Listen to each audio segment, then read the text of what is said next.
You have to mind your own business kapag merong magulang na dinidisiplina ang anak. Nasusubukan talaga ang pasensya ko pagdating sa anak ko. Kaya para sa mga nangingialam sa pagdidisiplina sa anak ko, please mind your own business. So, kanina kasi nagpunta kami sa mall after ng school ng anak ko and medyo late na, hindi pa kami nagla-lunch. Kasama ko pala si Daddy, yung asawa ko, and yung anak namin, si Blakey. Usually, kapag nagmamall kami, meron na kaming sinusundan na schedule and yun ay dadaan muna sa toy store or sa bookstore bago gumala. OCD kasi yung anak namin or meron siyang obsessive-compulsive disorder and kailangan meron kaming fina-follow na routine para hindi siya na-frustrate or hindi siya nagagalit. And hindi mo siya pwedeng ituring as a spoiled child kasi iba yung approach sa mga taong may OCD. Nung araw kasi pag sinabi mong OC ka, ibig sabihin maayos ka lang sa gamit. Pero ngayon, iba na. So, marami pang factors to consider yung personality ng tao, lalo na ng batang may OCD. Alam nyo, sa totoo lang, nanggigigil ako ngayon habang ikinikwento ko to sa inyo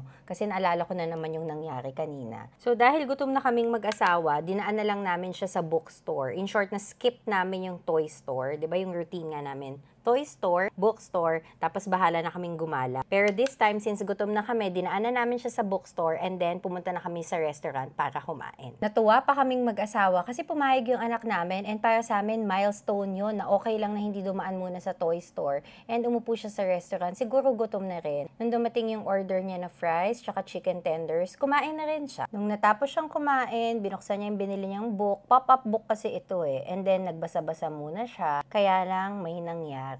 Napunit yung isang page ng bagong book ng anak namin. And dito na siya nagsimulang mag-tantrums. Una, sumigaw siya ng, "Oh no!"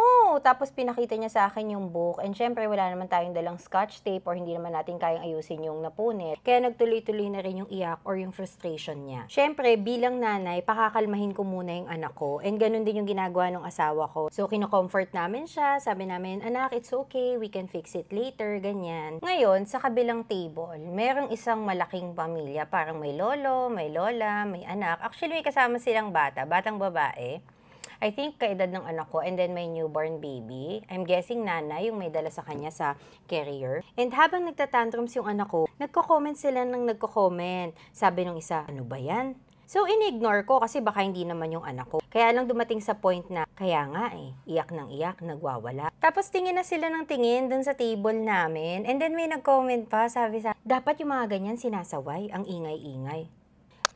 Pawis na yung kilikili ko. Hindi para sawayin yung anak ko, to make him feel better. Sa tingin nyo ba, gusto ko na nagwawala siya in public? Pero pinaka nagpanting yung tenga ko nung may nag-comment dun sa table nila na sinabing ganyan talaga kapag nai-spoil ang bata. Hindi ko nga alam kung mas gusto nilang naririnig ko. Yung pinaparinig talaga nila sa akin. Pero I am positive na ako or yung anak ko yung tinutukoy nila. Nalulungkot lang ako kasi kapwa mami, kung mami nga yun yung may bitbit ng newborn. And yung lola na nanay din to make such comments na dapat sinasaway, spoiled siguro yung bata, kaya nagkaganon. Siguro emotional lang ako dahil anak ko yung tinitira, dahil yung pagiging magulang ko yung kinokomentan. Pero for me, mali yun ha. You have to mind your own business kapag merong magulang na dinidisiplina ang anak. And you cannot judge other parents based sa actions ng mga anak nila. Kailangan ko bang ipaliwanag sa kanila na, "Sorry ha, may OCD kasi yung anak ko. So, hindi ko siya kayang pakalmahin agad-agad kasi he feels frustrated, napunit yung book niya, perfectionist siya, and so on." I don't think I need to explain that to other people. Napakaswerte niyo po kasi yung kasama niyong bata behave lang at nagko-color-color sa table. And you wouldn't understand yung struggle naming mga magulang na merong developmental or meron silang personality disorder. Actually, nung moment na yon, gusto ko na silang i-confront, gusto ko na sabihin lahat ng sinasabi ko sa inyo ngayon, but I chose to walk away. I know maraming magulang ang makakaintindi at makaka-relate sa akin. If meron po kayong nakitang bata na nagtatantrums or nagwawala in public, let their parents do their jobs. Alam po namin kung paano disiplinahin yung anak namin. Iba-iba po kasi ang mga bata and iba't iba po din ang approach natin sa parenting. And as parents, ang bottom line, ano ba ang gusto natin? We only want what's best for our children. Siguro sa iba sabihin ang OA naman maliit na bagay, pero mas maiintindihan nyo yan kung kayo ay naging magulang na rin.